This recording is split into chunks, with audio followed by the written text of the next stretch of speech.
Welcome back to The Explainer. Today we're diving into some of the latest and frankly biggest moves happening in AI. We're talking about a new model that's drastically cutting costs, smart glasses that literally put AI in your field of view, and the massive global debate over who gets to write the rules for all this tech.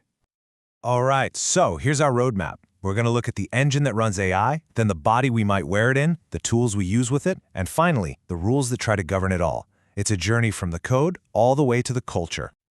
Okay, first up, let's get into the engine room. We're looking at what's powering the future of AI, and that brings us to xAI's new model, Grok 4, Fast. You know, the biggest barrier for really powerful AI has always been the price tag.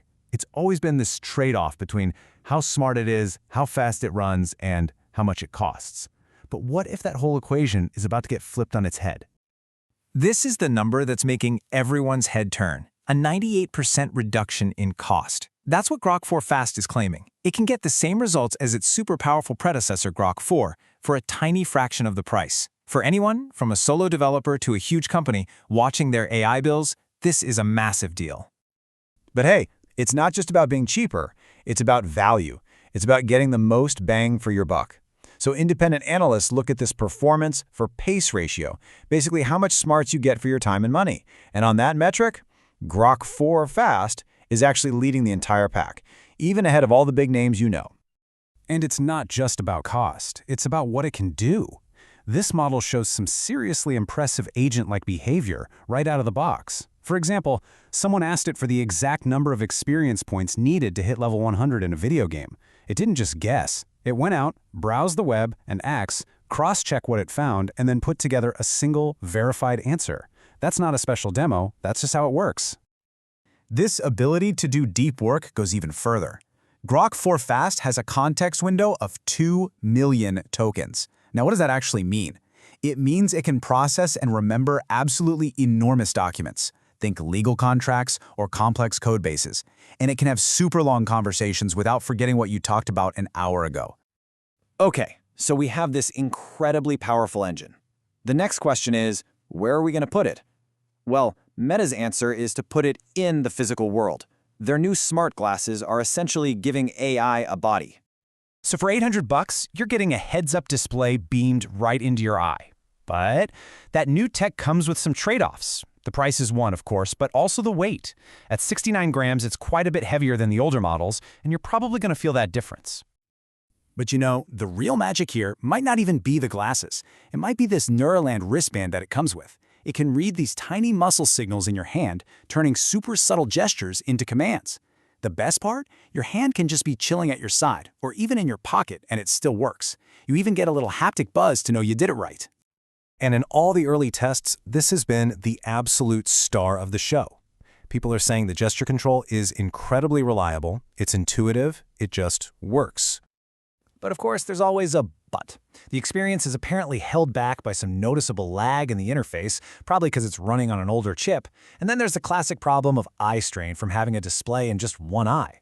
It's awesome for quick glances, but you're probably not going to want to watch a whole movie on it. All right, so from hardware we wear, let's jump over to the software we use. We're going to see how AI is turning into a must-have co-pilot for creators on YouTube. YouTube is weaving AI into pretty much every single part of the creative process. It's helping with brainstorming ideas, A/B testing your titles to see what works best, and then there's the wild stuff. It can now automatically dub your videos into other languages with lip syncing. It can even scan the entire platform to see if someone is using your likeness without permission. That's a huge deal. Even the ads are getting an AI makeover, and the goal seems to be less annoying. So instead of an ad that interrupts your video, they're playing with this idea of a side-by-side companion panel. It sits next to the content, so the video never actually has to stop.